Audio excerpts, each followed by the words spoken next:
Olá, preparado para mais uma aula de sucesso? Seja bem-vindo ao Pré-Veste UEA. Eu sou o professor Edson Botelho, professor de redação. Sou do sexo masculino, com 58 anos, sou pardo, cabelos militar, corte militar, olhos pretos, tenho estatura alta e hoje estou trajando calça jeans, uma camisa polo amarela e o ambiente que eu escolhi hoje para a nossa sala de aula é um estúdio de televisão em que eu usarei tela interativa para fazer nossas anotações. E hoje nós vamos abordar a macroestrutura do texto dissertativo. Todos vocês sabem que nós temos a macroestrutura e a microestrutura. A microestrutura estará voltada para a parte gramatical, como grafia, acentuação gráfica, concordância, regência. Aqui não. Só que eu tenho um foco especial hoje que o edital da UEA pede, que é sustentar a tese em termos argumentativos. Porque você pode sustentar a sua tese em termos expositivos ou em termos argumentativos. O expositivo você apenas expõe a sua tese. Já o argumentativo você tem que me convencer. Então, vamos dar um exemplo de texto argumentativo. Você vai passar no vestibular da UEA? Sim, convença-me. E aí, através de argumentos, você pode fazer isso. Um grande argumento seria: eu vou passar no vestibular da UEA porque estou acompanhando as aulas do Pré-Veste UEA. Viu só? Um argumento muito bom. E nós vamos organizar essa argumentação considerando essa macroestrutura, que é o quê? A parte da introdução, do desenvolvimento e da conclusão do seu texto. Então, vamos iniciar? A primeira questão trata de uma estratégia muito interessante para nós. Vamos lá? Primeira questão.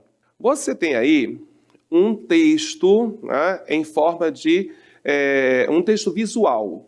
Né? Nesse caso, os textos são classificados como textos verbais, não verbais e mistos.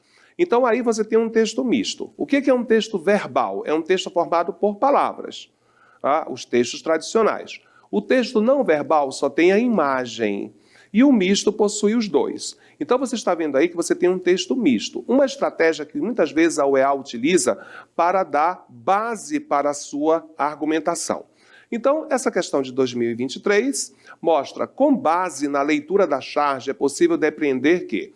Gente, o que é uma charge? Charge é um gênero textual. Não confunda cartoon, charge com tirinha. O cartoon, ele sempre faz, de uma forma humorada, uma crítica social ou a qualquer outro tipo de comportamento humano. Já a charge, ela é exclusivamente social e política, muito mais política, e elas são de caráter reflexivo, por isso que são muito usadas em vestibulares. Já a tirinha são vários quadrinhos que formam uma história. Aí a UEA está perguntando, é possível depreender? Essas palavras sempre assustam o aluno, né? Mas depreender é compreender, é tirar uma conclusão. Então você está vendo aí algumas crianças com um cartaz que não dá nem para saber o que está escrito, e alguém pergunta, ou alguém fala, né? Acho que está escrito, queremos aprender a ler e escrever. Isso, senhores, é porque com o passar do tempo a educação foi apresentando uma série de problemas que o Brasil está tentando resolvê-los, né? Fez aí o novo Enem, que passou por várias e continua passando por mudanças, sempre em termos de melhoria. Vamos ver o que a UEA pediu dessa vez. Podemos depreender que, letra A, ler e escrever são atividades fundamentais que dependem exclusivamente dos ensinamentos propiciados pela escola. Você está vendo aí teses que podem ser levantadas durante o tema da redação que você vai poder trabalhar. Letra B. As práticas de leitura e de escrita da vida cotidiana são muito diferentes das escolares, o que produz estudantes bem preparados. Letra C. Não basta ter acesso à escola, mas ter direito a uma apropriação de conhecimentos que garantam uma aprendizagem efetiva. Letra D. A leitura de bons livros constitui para a formação do leitor, embora os estudantes não precisem dominar a escrita. E letra E. Os estudantes desejam aprender a ler e escrever e conseguem atingir esse objetivo. Bem, de acordo com a charge que você tem aí, nós só podemos marcar a letra C. Né? Por quê? Não basta ter acesso à escola. Olha aí, uma boa tese, né? Mas ter direito a uma apropriação de conhecimentos que garantam uma aprendizagem efetiva. Muito bem. Com esse exercício, nós abrimos aí a nossa aula de hoje com uma série de textos para você aprender a fazer sua redação. Vamos à questão número 2? Na questão número 2, eu já tenho uma dissertação, só que o Edson fez uma brincadeira com vocês. Vocês sabem que pela macroestrutura do texto ele tem introdução, desenvolvimento e conclusão. O Edson pegou e juntou tudinho para saber se você, aluno pré-veste UEA, consegue identificar o que é uma introdução, o que é um desenvolvimento e o que é uma conclusão. Vamos à leitura do texto? O homem contemporâneo não é onívoro como seu antepassado pré-histórico. Nem todos os animais e vegetais da região figuram em sua cozinha. Nosso sertanejo, por exemplo, aprecia muito os peixes de água doce e a mandioca, mas não dá o menor valor aos crustáceos e às verduras. Os negros africanos também não valorizam as hortaliças e pouca atenção dão à carne de gado. O homem urbano do Ocidente, por sua vez, não tolera a ideia de mastigar os gafanhotos, as larvas e os besouros, que fazem a delícia de tantos povos do Oriente e da África. Os hindus preferem morrer de fome a provar a carne das gordas reses que abundam em seu país. Todos os povos possuem limitações inarrendáveis no tocante às coisas que comem. Viu só? Um texto dissertativo postal muito bem feito, todavia, o Edson, para influenciar mais a leitura do aluno, juntou todos os parágrafos. Vamos ver como é que eles se portam? Vocês sabem que toda a introdução eu começo com um tema e depois a tese. Então, onde começa o meu tema?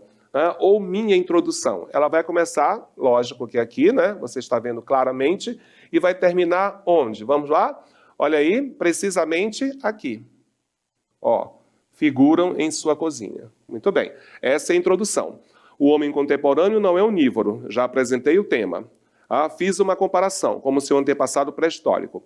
E aí, nem todos os animais, olha aí a minha tese, nem todos os animais e vegetais da região figuram, fazem parte de sua cozinha. Agora eu tenho que explicar por quê. Para isso, quantos argumentos eu lancei? Vamos lá? O que eu gostei dessa redação foi que ele deslocou o operador argumentativo. Como é que eu sei que ele deslocou? Porque ele colocou entre vírgulas. Olha, a ordem direta ou a ordem natural ficaria assim, nem todos os animais e vegetais da região figuram em sua cozinha. Por exemplo, nosso sertanejo, mas não, ele quebrou, dando uma elegância mais ao texto. Muito bem, faça isso, vai ficar ótimo. Nosso sertanejo, por exemplo, aprecia muito os peixes de água doce e a mandioca, mas não dá menor valor aos crustáceos e às verduras. Aí vem o segundo argumento, olha aqui. Olha aí, a segunda defesa, começa aqui.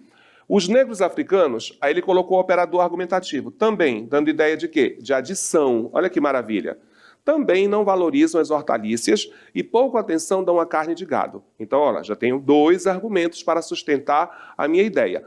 Não contente, ele continuou e lançou a terceira argumentação. Como é que eu sei? Porque ele colocou por sua vez, outro conectivo, deslocou. Como é que eu sei que ele deslocou? Porque ele colocou entre vírgulas. O homem urbano do Ocidente, por sua vez, não tolera a ideia de mastigar os gafanhotos, as larvas e os besouros que fazem a delícia de tantos povos do Oriente e da África. Mas ele continuou. Olha aí. Agora aqui ele não colocou um operador, para você ter uma noção que eu não preciso, operador por operador, Então olha aqui. Os hindus preferem morrer de fome a provar a carne das gordas reses que abundam em seu país. A pronúncia é reses, Reis não, reses. Aí ele vai terminar o texto com todos os povos possuem limitações inarrendáveis no tocante às coisas que comem. Olha que maravilha, O que a UEA está perguntando de nós? Vamos ver? Olha aí, o último período do texto funciona como? Lembra a proposta que ela lançou? Ela quer que você tenha competência para analisar a estrutura macroestrutura do texto. Então, o último período do texto tem um claro valor de explicação, contestação, conclusão, retificação ou repetição. Ora, senhores, só pode ser de conclusão. Explicar e contestar e retificar é no meu desenvolvimento. A última parte só pode ser a conclusão. Repetição, jamais. Vamos à próxima questão? Questão 3. Desaparecidos.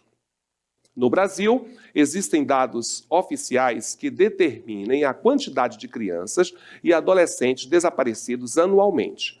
Contudo, dos casos registrados, um percentual de 10 a 15% permanecem sem solução por um longo período de tempo e, às vezes, jamais são resolvidos. Visando a dar visibilidade a essa problemática, a Secretaria Especial de Direitos Humanos, desde 2002, constituiu uma rede nacional de identificação e localização de crianças e adolescentes desaparecidos, com o objetivo de criar e articular serviços especializados de atendimento ao público e coordenar um esforço coletivo e de âmbito nacional para busca e localização dos desaparecidos. Hoje, temos cadastros no site da Redesap, 1.247 casos de crianças e adolescentes desaparecidos no país. Desde a sua criação, já foram solucionados 720 casos, sendo que se constatou que uma das causas mais comuns de desaparecimento é a fuga do lar do conflito familiar. Muito bem. Vamos examinar esse texto. Olha aí. No Brasil, preste bem atenção que no Brasil é um adjunto adverbial. Ele foi deslocado. Deveria haver uma vírgula aqui. Porém, vocês sabem que a Academia Brasileira de Letras determina que se o adjunto adnominal, ou melhor, o adjunto adverbial estiver com 3 em extensão, não há necessidade de vírgulas. Então, não foi preciso.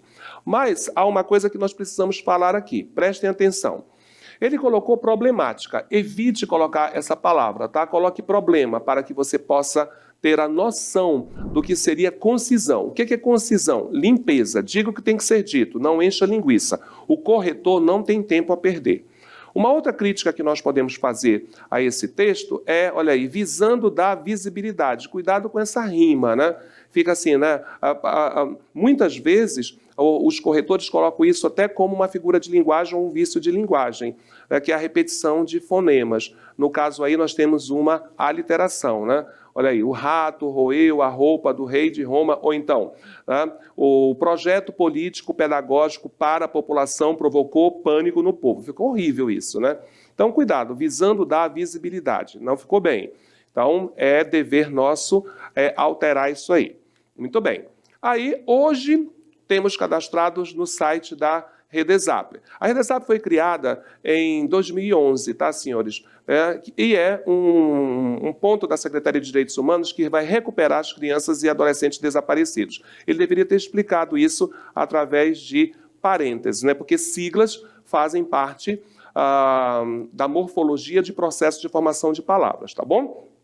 Então, qual a proposta que nós temos aqui? Senhores, o texto é predominantemente narrativo, argumentativo, injuntivo, expositivo ou dialogado. Bem, sabemos que a resposta é argumentativo. Por quê? Ele está mostrando para você as principais causas do desaparecimento dessas crianças. Narrativo não pode ser, porque eu não tenho uma sequência cronológica, não tenho personagens, não estou contando história. Injuntivo, não esqueça, é aquele texto que há predominância de verbos no imperativo, que é a propaganda, a publicidade. Lembre, compre batom. Expositivo não, porque não é uma informação que ele está dando um posicionamento. E diálogo, por favor, né? Muito bem. A aula de hoje traz essa parte, né? A parte da macroestrutura do texto. Na aula de hoje foi isso que vimos, né? Essa estrutura para você aprender a organizar. Né? Então, é importante que sua tese seja muito bem ambientada e fortalecida. Assuntos que são muito importantes para o vestibular da UEA. Siga-nos no Pré-Veste UEA em todas as nossas redes sociais. Eu estou esperando por você. Até lá, sucesso!